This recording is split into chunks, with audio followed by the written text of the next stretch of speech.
the fundamental question I have for you is, how do we change? Well, Bob, you know, I just got an email last week about resistance to change and why do people resist change? And I think that's a complete misnomer. People don't resist change, they resist being changed. And Mm, I see people change all the time.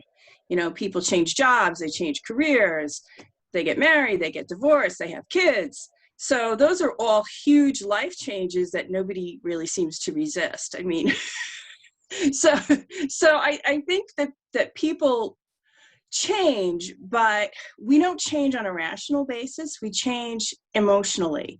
And mm, I think that's where all the change management consultants really get this wrong. They make a logical case for change, and then they hit you over the head with it 50 million times, thinking that, you know, if you hear it enough you'll embrace it.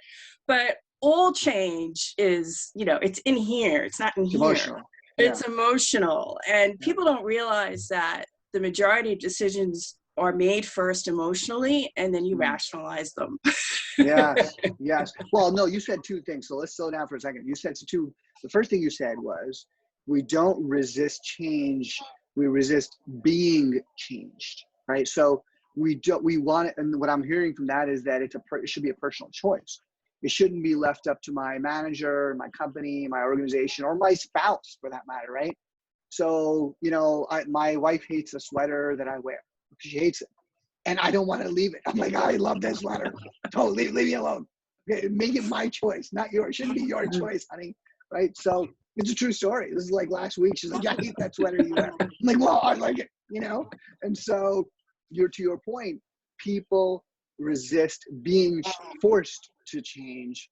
It really should be their own choice. And so one of the things I think that I'm hearing from you is that it should be your own way of choosing to make those choices, or making those choices, I suppose.